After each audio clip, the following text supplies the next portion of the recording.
Hello दोस्तों, welcome to bro coders. मेरा नाम है आशीष और आज हम पढ़ने वाले हैं एक बहुत ही अच्छी journey into the world of programming. आज हम पढ़ेंगे introduction to C plus plus. तो सी प्लस प्लस में हम जाने से पहले सबसे पहले एक सवाल हमारे मन में आता है कि सी प्लस प्लस आखिर है क्या, कब आया, कैसे आया, क्या यूज है इसका। तो इन सारे सवालों का जवाब मैं आगे देता हूँ और बताता हूँ आपको कि सी प्लस प्लस आया in the year of around 1980s 1981। और इसे ये एक बहुत ही पावरफुल प्रोग्रामिंग लैंग्वेज है जिसे कि लाया गया था for the use of games, operating system, high performance applications. और इसका आज भी यूज किया जा रहा है काफी ही एक्सटेंसिवली। तो हम मतलब आप सी प्लस प्लस को ऐसे मान सकते हैं कि आज के समय में सबसे ज्यादा यूज करने वाला प्रोग्रामिंग लैंग्वेज है आफ्टर पाइथन। पाइथन अभी भी सबसे टॉप पे चल रहा है क्योंकि इंडस्ट्री स्टैंडर्ड्स अभी पाइथन के साथ ही चल रहे हैं। खैर, अभी आज हम पढ़ने वाले हैं सी प्लस प्लस, जो कि एक, आप इसे कह सकते हैं in my terms, Swiss army knife of programming language. क्योंकि वो ऐसी कोई भी चीज नहीं है जो सी प्लस प्लस के साथ हम नहीं कर सके। जैसे मैंने बताया, हम इसे गेमिंग में यूज कर सकते हैं, हम इसे ऑपरेटिंग सिस्टम बनाने में यूज कर सकते हैं, हाई परफॉर्मेंस एप्लीकेशंस बनाने में यूज कर सकते हैं। अलग अलग एप्लीकेशंस इसके हैं। अब अगला सवाल हमारे सामने ये आता है कि सीखना क्यों है सी प्लस प्लस। आपके सामने सवाल है और उसका जवाब भी मैं सामने ही दे रहा हूँ। तो सबसे पहला पॉइंट आता है इसका स्पीड। सी प्लस प्लस क्योंकि एक बहुत ही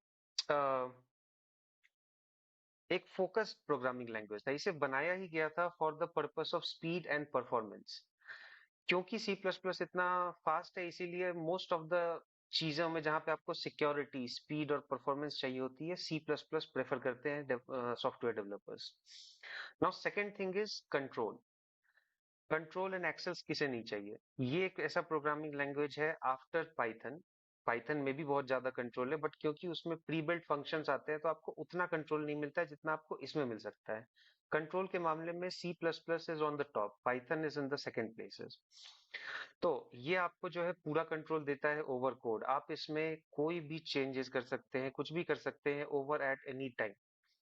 उसके बाद आता है इसका स्ट्रॉन्ग फाउंडेशन। तो अगर आप सी प्लस प्लस सीख लेते हैं तो इस बात की श्योरिटी है कि आप पाइथन, जावा और आगे भी आने वाली सारी लैंग्वेजेस सीख सकते हैं, क्योंकि सारे लैंग्वेजेस की बेस एक ही होती है। और अगर आपने सी प्लस प्लस सीख लिया तो समझ लीजिए आप 80% ऑफ द लैंग्वेजेस जो भी अभी अवेलेबल है मार्केट में वो आप सीख चुके हैं। अब आते हैं हम अगला। हम अब लिखने जाएंगे अपना पहला कोड। और वो कैसे लिखेंगे? उसको लिखने के लिए पहले हमें कुछ चीजें सीखनी पड़ेंगी। हमें पहले जानना पड़ेगा कुछ बेसिक सिंटैक्स, जो कि है हमारे डेटा टाइप्स। अब सबसे पहले मैं आपको डेटा टाइप सिखाऊं उससे पहले मैं आपको बता दूं कि डेटा टाइप्स होते क्या हैं। तो there are several types of data types, जिसको कि मैं अगर आपको रिप्रेजेंट करूं तो data types are like persons, different personalities, different works. आपको कोई काम करने के लिए एक एक पर्टिकुलर आदमी चाहिए, हर एक आदमी सारा काम नहीं कर सकता है। वैसे ही आपको कोडिंग के प्रोग्रामिंग लैंग्वेज में आपको कोई चीज रिप्रेजेंट करने के लिए उसको पर्टिकुलरली बताना पड़ता है कि वो क्या है। समझ रहे हैं आप? तो जैसे कि अगर मुझे कोई इंटेजर शो करना है, integer as a number, number जिसके अंदर पॉइंट्स ना हो, डेसिमल पॉइंट्स ना हो, that is another data type. तो इंटेजर जैसे अगर मुझे शो करना है 1 2 3 4 5 कुछ भी, तो मैं यूज करूंगा आई एन टी, जैसे कि आपको यहाँ पे दिख रहा है आई एन टी। आपको थोड़ा अच्छे से दिखा दूं मैं, ये रहा इंटीजर। जैसे कि आप देख सकते हैं होल नंबर्स और बाकी चीजें मतलब शो करने के लिए इंटीजर शो यूज किया जाता है। अब अगर आपको सवाल आएगा कि डेसिमल्स मुझे यूज करने हैं, मुझे चाहिए 34.3122, कुछ भी आपको पॉइंट यूज करना है, तो फिर आपको यूज करना पड़ेगा float, that is another data type. फिर अगर आपके मन में सवाल आता है कि मुझे लिखना है characters, characters as in words, alphabets, कुछ भी, तो आपको यूज पढ़ना करना पड़ेगा कैरेक्टर डेटा टाइप। इसका लेकिन एक एक्सेप्शन है इसके अंदर कि आप इसमें सिंगल कैरेक्टर्स ही यूज कर सकते हो। अगर आपको स्पेसेस चाहिए, सीक्वेंसेस चाहिए, तो उसके लिए आपको यूज करनी पड़ेगी string, which is our fourth data type. जैसे कि अगर आपको नाम लिखना है, आप अगर नाम लिखने की कोशिश करोगे कैरेक्टर में, तो जैसे मेरा नाम है आशीष शंकर, मैं अगर आशीष शंकर लिखूंगा और अगर मैं उसमें स्पेस हिट कर दूंगा, मतलब स्पेस डालूंगा, तो सिर्फ वो आशीष रजिस्टर करेगा, क्योंकि वो एक सिंगल कैरेक्टर को रिकॉग्नाइज करता है। स्पेस के बाद जो भी चीज आप उस पर इनपुट डालोगे वो हट जाएगा। और अगर मैं स्ट्रिंग यूज करूंगा तो मैं आशीष स्पेस शंकर डालूंगा तो वो पूरा प्रिंट होके आएगा। आगे मैं आपको बताऊंगा वो सारी चीज, आपको मैं वीएस कोड पे अभी करके दिखाऊंगा, तो आपको बेटर समझ आएगा। फिर लास्ट में आता है हमारा आखिरी डेटा टाइप बुलियन, जिसको हम शॉर्ट में बोलते हैं बुल। ये बेसिकली यूज किया जाता है ट्रू और फॉल्स वैल्यूज लेने के लिए। जैसे कि आपको चेक करना है कि 5 = 5 है या नहीं, तो आप बुल यूज कर सकते हो। ये आपको बता देगा कि इट इज ट्रू और नॉट, और वॉट एवर 5 = 5 तो मैंने बहुत बेसिक बताया। आगे आप जब यूज करोगे तो आपको पता चलेगा, इसकी बहुत वास्ट यूसेज है। तो अब हम सबसे पहले आते हैं अपने फर्स्ट कोड पे। सबसे पहला हमारा code C plus plus language के अंदर। तो ये मैंने यहाँ कोड लिख रखा है। इस कोड को मैं आपको सबसे पहले अच्छे से समझाता हूँ। जैसे कि यहाँ पे देखिए लिखा हुआ है इंक्लूड आईओ स्ट्रीम। ये क्या है? ये है हमारा हेडर फाइल। ये हेडर फाइल हम बेसिकली यूज करते हैं for the purpose of input और आउटपुट। इस कोड के मतलब इस कोड में इनपुट लेने के लिए और आउटपुट देने के लिए हम यूज करते हैं ये हेडर। अब अगला आता है हमारा line using name space STD. ये एक बहुत ही स्पेशल लाइन है, क्योंकि अगर आप ये यूज नहीं करोगे तो आपका कोड में वर्ड्स और लाइंस एक्स्ट्रा हो जाएंगे। इसको यूज किया जाता है to reduce the particular word standard, जो कि आप यहाँ पे देख सकते हैं लिखा हुआ एसटीडी। इसको हमें ना लिखना पड़े इसीलिए हम यूज करते हैं ये लाइन, नेम स्पेस स्टैंडर्ड। ये हर जगह हमें लिखना पड़ता है सी प्लस प्लस में, अगर हम ये लाइन यूज ना करें तो। अब हम बढ़ते हैं अपने मेन कोड की तरफ, जो है हमारा पहला कोड ये। अब इसमें क्या हो रहा है? सबसे पहली चीज हमारी आती है एक फंक्शन। फंक्शन क्या होता है मैं आपको आगे बताऊंगा, बट सबसे पहले हम अपना कोड लिखने के लिए समझते हैं कि आप मान लीजिए आपने एक फंक्शन बनाया जिसका नाम है मेन, और इसका डेटा टाइप क्या है? जैसा कि आप देख सकते हैं इंटीजर है। अब इससे आप कंफ्यूज मत होइएगा कि ये इंटीजर है तो इसके अंदर हम कैरेक्टर कैसे लिख रहे हैं। फंक्शन आपको, आप वॉइड फंक्शन भी बना सकते हो, आप कोई भी डेटा टाइप देके बना सकते हो, बट अभी फिलहाल for the purpose of our first code हम बस इतना समझते हैं कि हमने एक फंक्शन बनाया जिसका नाम है मेन। उसके अंदर अब हम क्या कोड लिखने वाले हैं वो बता रहा हूँ। तो हमने लिखा है सी आउट, और ये एरोज लिखे हैं हमने, इनवर्स एरोज, और डबल कोट्स के अंदर लिखा है हेलो वर्ल्ड। ये है हमारा पहला कोड जो कि सारे कोडर्स लिखते हैं अपने पहले कोड लिखने के समय।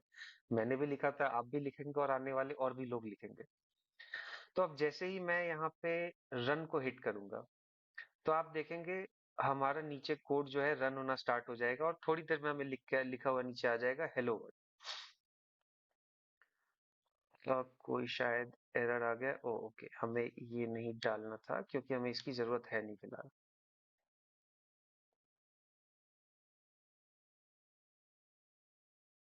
जैसा कि मैं कह रहा था कि हमें ये जो है रन करके देखना होगा तो पता चलेगा कि इसका क्या आउटपुट आ रहा है। हमने लिखा वहां पे हेलो वर्ल्ड, जो कि हमारा पहला कोड है, तो आउटपुट आना चाहिए हमारा हेलो वर्ल्ड। अभी देखते हैं क्या आउटपुट आता है हमारा। तो देखिए हमारा हेलो वर्ल्ड यहाँ पे लिखा हुआ आ चुका है। तो आपने अगर इसे अपने कंप्यूटर में अभी लिख के ट्राई किया है तो कॉन्ग्रेचुलेशंस, आपने अपना पहला कोड सी प्लस प्लस में लिख लिया है। अब अगर मैं आपको इसमें से कुछ चीजें समझाऊं जो कि इम्पोर्टेंट होगी आगे जाके आपके लिए, तो सबसे पहली चीज होगी कि आपने देखा होगा पहले मैंने यहाँ पे लिखा था डबल एरोज के साथ ENDL, और मैंने हटा दिया। अब मैं आपको बताता हूँ क्यों हटाया। क्योंकि अगर मैं सिंगल लाइन का कोई भी चीज लिख रहा हूँ, जैसे यहाँ पे आप देख सकते हो, इधर मैंने सिंगल लाइन में लिखा है सी आउट हेलो वर्ल्ड, जो कि सिंगल लाइन है, इसमें मल्टीपल लाइंस नहीं है। तो कोलिजन का कोई ऐसा बात नहीं है कि ये एक दूसरे के ऊपर ओवरलैप हो जाएगा, ऐसी बात नहीं है। तो अभी हम इसमें अगर लिख दें डबल एरो डाल के ENDL डाल दें, अब रन करके देखें तो क्या फर्क पड़ेगा? कोई फर्क नहीं पड़ेगा, क्योंकि अभी भी हम सिंगल लाइन ही यूज कर रहे हैं। लेकिन अगर मैं आपको यही सेम चीज दोबारा लिख के दिखाऊं विदाउट ENDL, तो मैं आपको दिखाता हूँ क्या फर्क पड़ेगा। तो मैं इस लाइन को कर लेता हूँ कॉपी, और अब अगर आप देखें बिना ई एन डी एल डाल के अगर मैं करूं, तो आप देखेंगे दो वर्ड्स जो मैंने दो अलग अलग वर्ड्स लिखे और जो लाइंस लिखे वो एक दूसरे के साथ ओवरलैप हो रहे हैं या कोलाइड कर रहे हैं, उनके बीच में स्पेसेस नहीं आ रही है। तो ये इसीलिए हो रहा है क्योंकि वो ई एन डी एल जो था उसका मतलब होता है एंड लाइन। वहां पे लाइन एंड हो चुका है, अब सेकेंड लाइन स्टार्ट करना है। तो अब जैसे ही देखो मैं यहाँ पे डालूंगा ई एन डी एल, और अब जब मैं स्टार्ट करूंगा दोबारा से, तो अब आप देखोगे दोनों अलग अलग लाइंस में आ चुके हैं। तो इन छोटी छोटी चीजों का आपको ध्यान रखना पड़ता है कोड से, वरना बहुत ज्यादा ही ड्रास्टिक ब्लंडर हो जाता है। और इस चीज से बचने के लिए आपको अपने कोड में बहुत ही बारीकी से ध्यान रखना पड़ेगा। खैर अभी तो आप स्टार्ट कर रहे हो, बट आगे जाके जब आप सीखोगे तो इन छोटी छोटी चीजों का आपको ध्यान रखना पड़ेगा, वरना गड़बड़ हो सकती है। मुझसे भी हुई है, आपसे भी होगी। खैर, अब हम आते हैं अपने दूसरे पॉइंट पे, जो कि था हमारा कोड का ब्रेकडाउन। तो जैसे कि मैंने आपको बताया कि इंक्लूड हमारा हेडर और फाइल होता है जो कि इनपुट आउटपुट के लिए यूज होता है। यूजिंग नेम स्पेस मैंने आपको बताया, ये अवॉइड करता है हमें बार बार ना लिखना पड़े वर्ड एसटीडी स्टैंडर्ड। और मेन आपका फंक्शन है, जो जहां से आपका मेन प्रोग्राम स्टार्ट होता है, उसके अंदर में ही आप सारा का सारा प्रोग्राम लिखते हैं। सी आउट भी मैंने आपको बता दिया, अभी लिख के बताया, और वहां पे प्रिंट करके भी बताया कि कैसे होता है। सी आउट बेसिकली एक प्री बिल्ट फंक्शन है जिससे कि आप प्रिंट कर सकते हो। अगर आपने कोई पुरानी लैंग्वेज पढ़ी है, पुरानी लैंग्वेज एज एन आपने प्रीवियसली कोई लैंग्वेज पढ़ रखा है, जैसे सी, पाइथन या कोई भी प्रोग्रामिंग लैंग्वेज, तो आपको पता होगा उसमें एक होता है फंक्शन प्रिंट फंक्शन, और प्रिंट एल फंक्शन, अगर सी आप पढ़े हो तो उससे आप प्रिंट कर सकते हो। वैसे ही सी प्लस प्लस में हम यूज करते हैं सी आउट प्रिंट करने के लिए। और रिटर्न जीरो जो होता है ये इंडिकेट करता है कि हमारा program successfully without any error print हो चुका है, मतलब कंपाइल हो चुका है। तो ये लास्ट में प्रोग्राम को जीरो भेजता है, which says to the computer that the code has run successfully and there was no error। तो अब हम आते हैं दूसरी चीजों पे, जो कि है हमारा डिक्लेरेशन और यूजिंग वेरिएबल्स। वेरिएबल्स एक बहुत ही इंपॉर्टेंट पार्ट होता है हमारे कोड के अंदर। वेरिएबल होता क्या है? तो जैसा कि नाम सजेस्ट कर रहा है, वेरिएबल यानी changing at certain point it changes. Variable means change, आप उसको चेंज कर सकते हो, टाइम टाइम पे चेंज होते रहता है। तो वेरिएबल होता क्या है? जैसे कि मान लीजिए आप किसी कंपनी में काम करते हो, तो आप तो कांस्टेंट हो, आप ही रहोगे, लेकिन जिस कंपनी में आप काम करते हो वो वेरिएबल हो सकता है। तो वेरिएबल को आप मान के चलो कंपनी, और आप हो कांस्टेंट। तो आप चेंज हो सकते हो, लेकिन कंपनी आपकी मतलब आप वही रह सकते हो, लेकिन कंपनी आपकी बदल सकती है। एंड वाइस वर्सा, आपकी कंपनी सेम रह सकती है, आप भी बदल सकते हो। क्योंकि कंपनी मान लीजिए आपके जगह पे किसी और को रिप्लेस कर दिया, तो इस केस में आप वेरिएबल हो गए।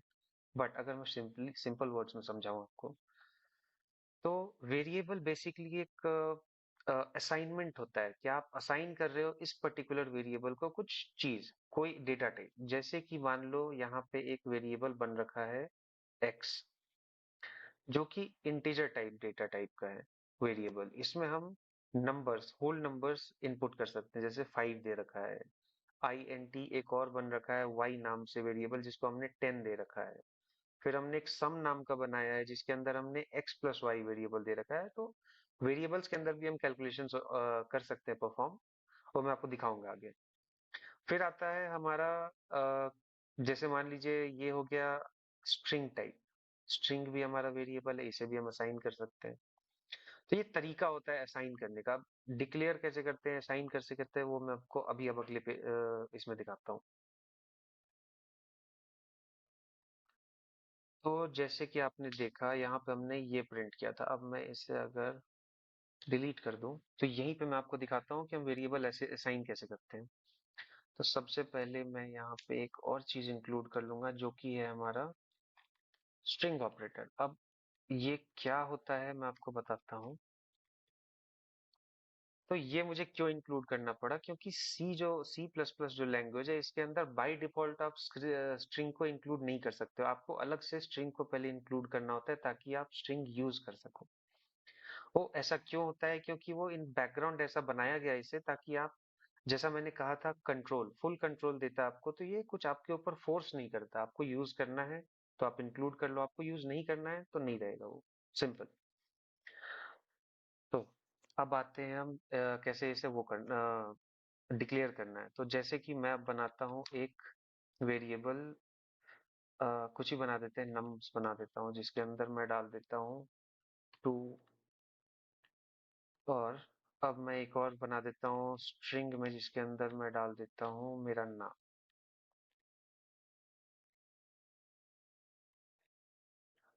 ठीक है।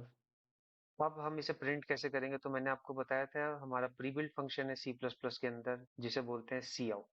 तो देखिए, ये वीएस कोड का एक बहुत ही अच्छा फायदा होता है कि ये नीचे में पहले से ही मुझे बता दे रहा है मुझे क्या यूज करना है। अब मैं जैसे ही यहाँ पे करूंगा, तो मुझे बता दिया था उसने कि मुझे क्या यूज करना है। अब अगर मैं यहाँ पे नम्स डालूं, ठीक है, और यहाँ पे मैं दूसरा लेने के लिए आउटपुट में डाल दूं यहाँ पे ये जो मैंने स्ट्रिंग बनाया है। एक सेकेंड, मैंने वेरिएबल का नाम नहीं दिया था, बस स्ट्रिंग लिख दिया था।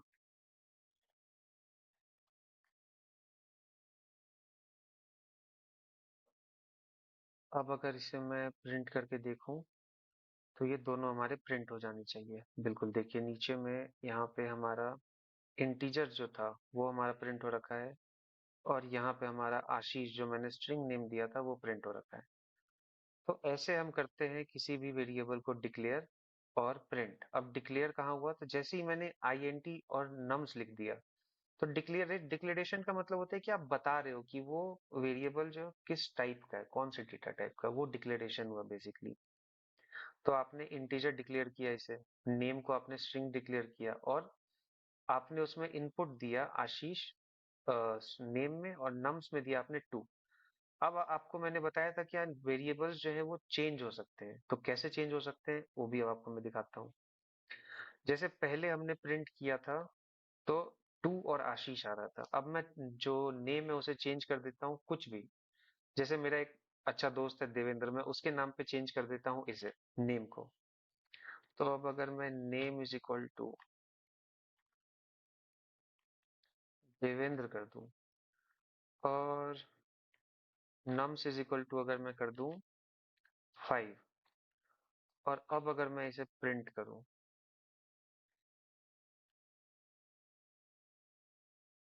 तो आप देखेंगे कि ये बिल्कुल ही चेंज हो चुका होगा। देखिए, पहले जो हमने यहाँ पे प्रिंट का फंक्शन डाला था, तो उसने प्रिंट किया 2 एन आशीष। फिर मैंने यहाँ पे दोबारा डिक्लेयर किया उसे, आई मीन चेंज किया, जिसका नाम मैंने दे दिया देवेंद्र, और नम्स में मैंने डाल दिया 5। तो उसने पहले प्रिंट किया 5, क्योंकि मैंने पहले नम्स डाला था फिर डाला था नेम। सी और ये सब लैंग्वेज जो है, ये बहुत ही ज्यादा स्ट्रिक्ट रूल्स पे चलते हैं। आप जो पहले करोगे वही चीज पहले होगा, जो आप बाद में करोगे वही चीज बाद में होगा। तो ये बेसिक चीजें हमने सीख ली। अब अगर मैं आऊं हमारे अगले टॉपिक पे, which is a quick challenge for you guys. तो आपका चैलेंज क्या है, आपको वीडियो करना है पॉज, आपको एक वेरिएबल जो है उसे डिक्लेयर करना है। उस वेरिएबल का नाम होगा पाई, और आपको उसको वैल्यू देनी है 3.14, जो कि आपका फ्लोट वेरिएबल मतलब फ्लोट डेटा टाइप है। तो आप जल्दी से जाइए, वीडियो पॉज करिए और इसे प्रिंट करके देखिए। और अगर आपका सही प्रिंट होता है तो कॉन्ग्रेचुलेशंस, वरना मैं आपको फिर दिखाऊंगा। तो अगर आपने कर लिया है, वापस पॉज करने के बाद अगर आप आए और आपने प्रिंट कर लिया है, तो बहुत अच्छी बात। अगर आपने नहीं किया है, तो मैं अभी आपको दिखाता हूँ कैसे आपको करना है। अब मैं इसे कर देता हूँ डिलीट, और मैं यहाँ पे इंटीजर के बदले यहाँ पे इसे एज फ्लोट डाल देता हूँ, ठीक है। और इसका वेरिएबल नेम मुझे चेंज करना है पाई में, और इसमें वैल्यू डालनी है मुझे 3.14। डाल दिया। अब हम इसे करेंगे प्रिंट।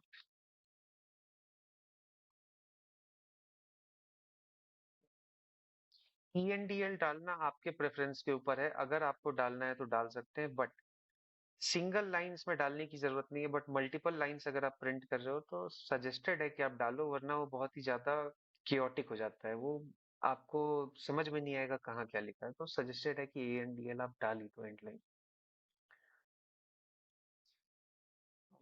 क्या दिक्कत आई?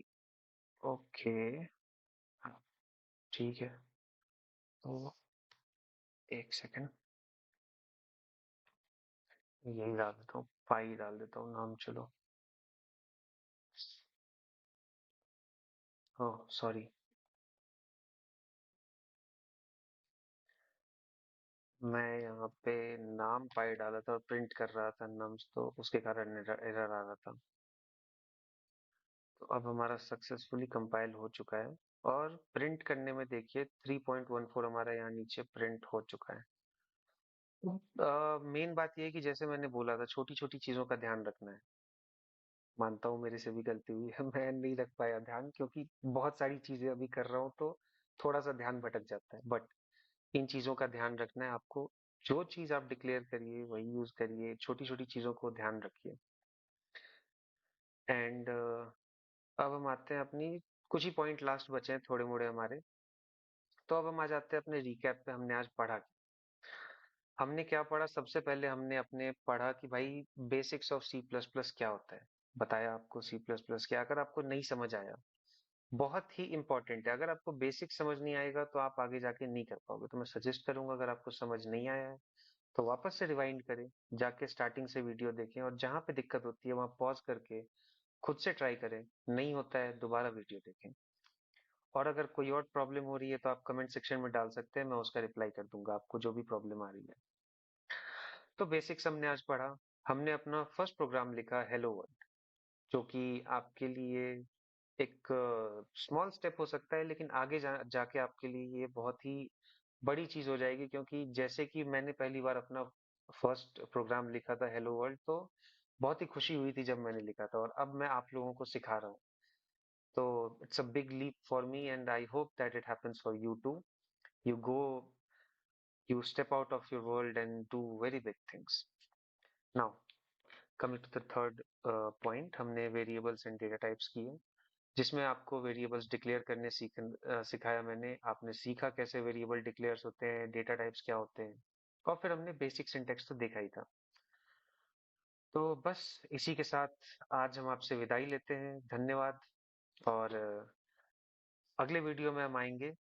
तो थैंक यू। अगर आपको वीडियो पसंद आया तो आप सब्सक्राइब कर सकते हैं, लाइक कर सकते हैं, कमेंट कर सकते हैं और शेयर कर सकते हैं। और अगर आपको कोई भी प्रॉब्लम हो तो कमेंट कर दें और उसमें लिख दें bro code. Thank you. Have a nice day.